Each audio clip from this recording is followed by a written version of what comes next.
Good morning, everyone. My name is Christina Carrillo, and I serve as the Academic Policy Officer and Advocate with the Colorado Department of Higher Education. Today, I'm going to introduce and demonstrate the newly redesigned Colorado Transfer webpage.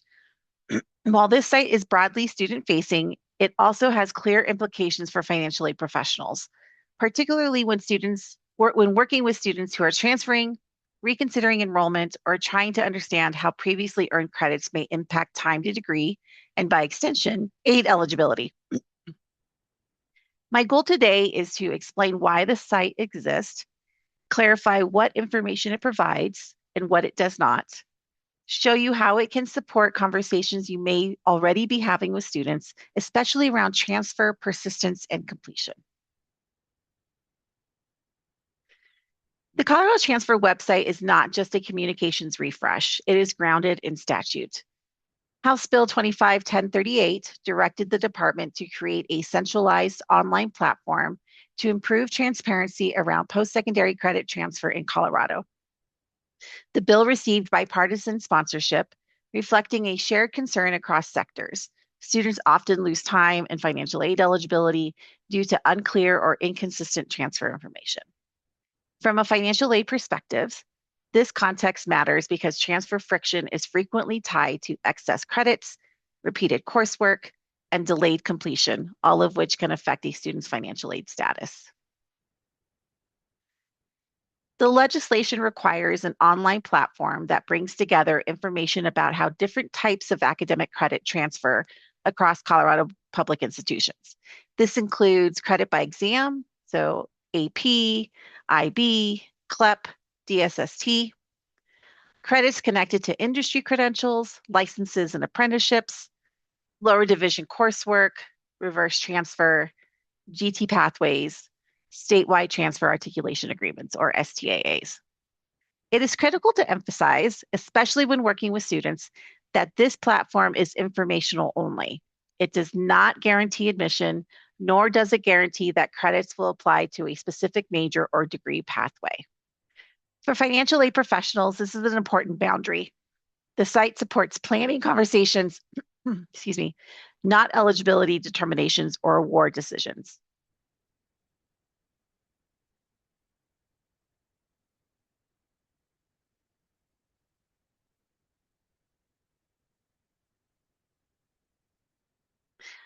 Under House Bill 25-1038, the Department of Higher Education is responsible for building and maintaining the platform and coordinating data submissions from institutions.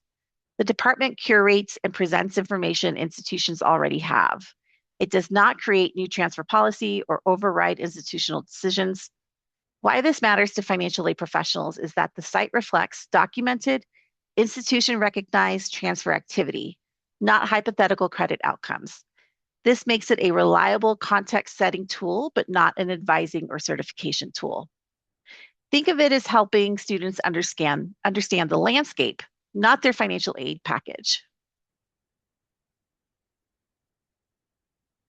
The bill allows institutions to submit records of awarded transfer credit beginning with fall 2023, focusing on one-to-one course matches that institutions have already approved. I'm sharing this not to dive into technical reporting details, but to stress that what appears on the website is grounded in actual institutional practice. This helps reduce misinformation for students who may otherwise assume that all credits always transfer seamlessly, and it helps financial aid staff redirect students to appropriate academic or advising offices when individualized determinations are needed.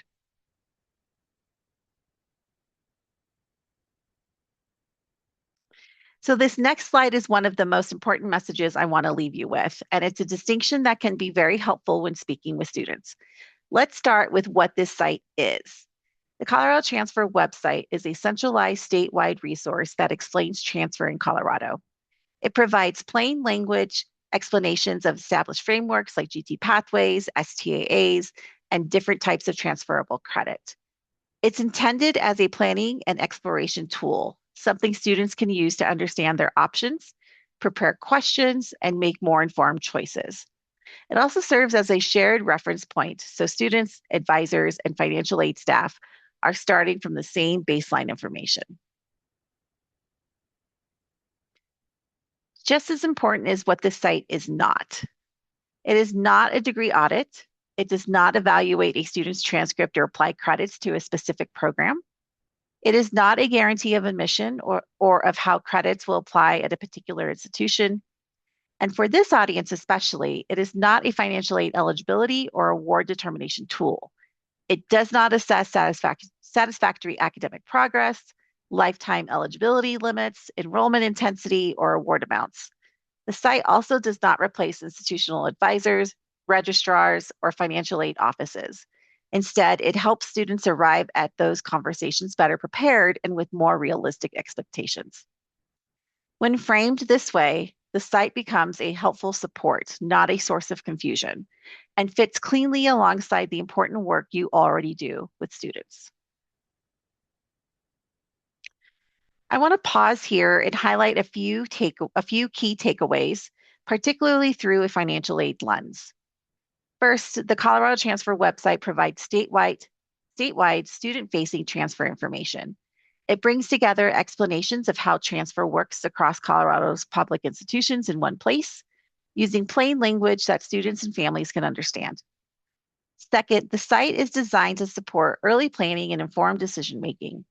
For many students, transfer questions come up at moments of uncertainty when they're thinking about changing institutions, reconsidering enrollment, or trying to understand how previously earned credits fit into their academic path. This site helps them orient themselves before making high-stakes decisions.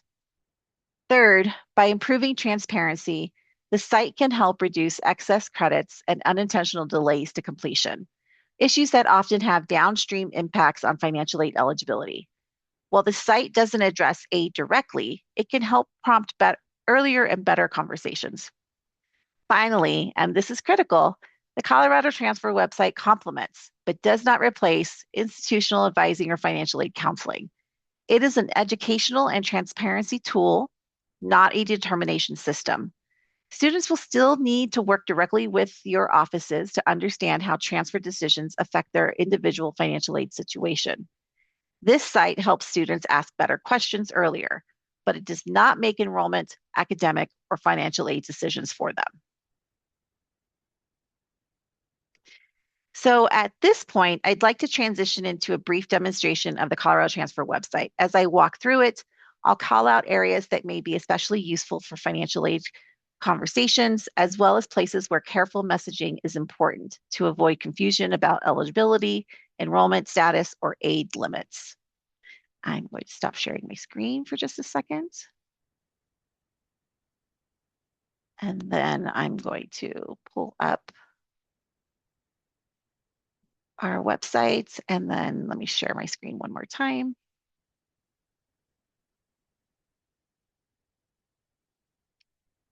All right. So we are now on the main CDHE web page, which is cdhe.colorado.gov. And here on the top bar, you'll see that Colorado Transfer is listed prominently here. So you will click on that,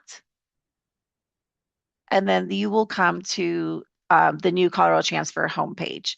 So here you'll see high-level guidance about transfer in Colorado and clear entry points depending on what a student is trying to do. So as you continue to scroll down, you'll notice that we have a new guided credit support area. This is for students or advisors, parents, users who really don't know what it is that they're looking to do just yet. So then they can click on begin, and then it'll ask them some additional questions of what are you looking to do? Do you want to explore exam credit? So again, that is AP, which is advanced placement, IB, which is international baccalaureate, CLEP, which is the college level exam program, and DSST, which is geared more towards military folks. Do you want to explore GT Pathways general education courses? So this is going to be the database of all of the GT Pathways courses in our system that have been approved by the state for guaranteed transfer. And then this, oops, didn't mean to click on that. And then the last here is, do you just want to look at associate's degrees? Are you a student who knows what program you're interested in going into and you want to see what classes you need to take? for that particular degree. So this is our guided exploration tool. And then this is again, the home page where it has our GT Pathways section, which this section explains what GT Pathways are, why they matter, and how they function statewide. So we can click on GT Pathways. And this is going to take us to the course curriculum guide. So again, it explains what GT Pathways are. It shows the curriculum guide, which is the number of courses and credit hours for each specific category. And then if you want to see what courses are available at institutions that meet this requirement, you can click on the appropriate content area. So we'll click on GTCO1, which is Introductory Writing Course. So this is going to show you all of the GTCO1 courses that are approved across the state. If you want to look at a specific institution, let's say you want to look at community college system, or maybe a specific institution within the community college system. So we'll choose Arapahoe, for example. It's going to show you what courses are available at that institution in that category, what the course prefix number, the course number is, the title, the number of credit hours. And then we have to scroll to the right a little bit. It'll show you if there's public notes. So previously in the Colorado Community College system, they had 3-digit course numbers. They transitioned to 4-digit course numbers a couple of years ago, but we still want to let people know that this used to be English 121. All right, I'm going to go back to Colorado Transfer, and we are going to look at transfer degrees. So these are your STAAs. This is another key feature. These agreements provide clearer expectations within specific disciplines. So we'll click on transfer degrees, and then we will scroll down. And again, this talks a little bit about what STAAs, what these are. So these are really agreements that allow you to graduate from a community college with a 60 credit Associate of Arts or Associates of Science degree in a specific field. So if you look at our transfer agreements, we're going to click on that transfer agreements accordion to expand it. You'll see that we have 38 different STAAs. So let's click on psychology, and this will open in another window.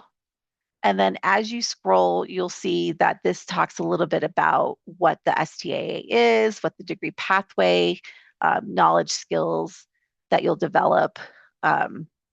These are the participating institutions. And so it will tell you that at Arapahoe Community College, you can earn an Associates of Arts in psychology and transfer it to any of these public four-year institutions. These are the participating receiving institutions. So then it's a prescribed curriculum because these 60 credit hours will transfer into an associated bachelor's degree. So again, psychology will likely go into psychology. And then the student only has 60 credit hours left to complete once they reach their receiving institution. So if a student completes the STAA, all of that entire 60 credit hours is guaranteed to transfer, and they are guaranteed to have junior status upon entry at one of the participating institutions. So STAAs are great for students who kind of already have an idea of what they want to do and where they may want to go. Let me scroll back to Colorado Transfer. And so now we are going to look at credit types. Students can explore different types of credit, whether earned through coursework, exams, or prior learning. So again, we have our AP, IB, DSST. These ones are more interactive.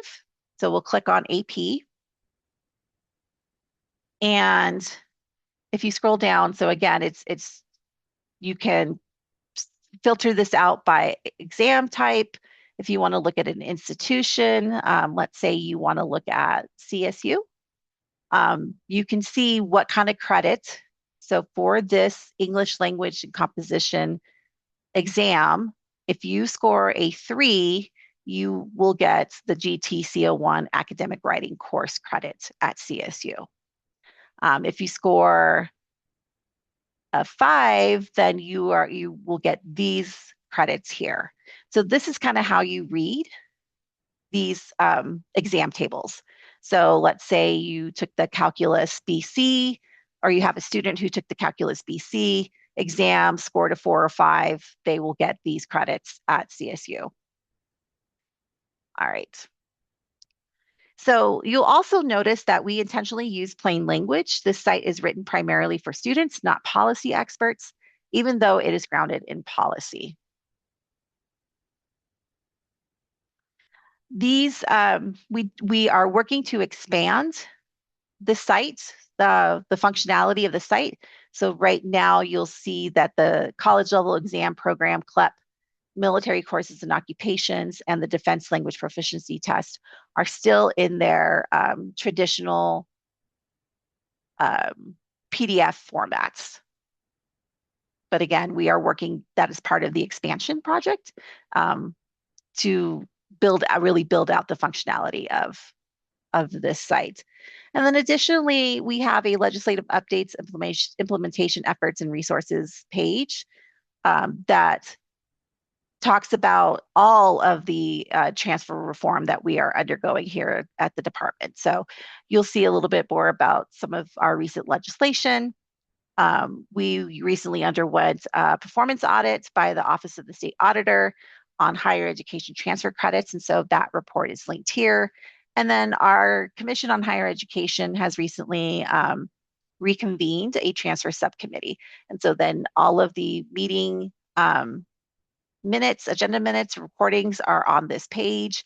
These are open meetings. And so if you have a vested interest in transfer, you're always more than welcome to join us. Let me stop sharing my screen.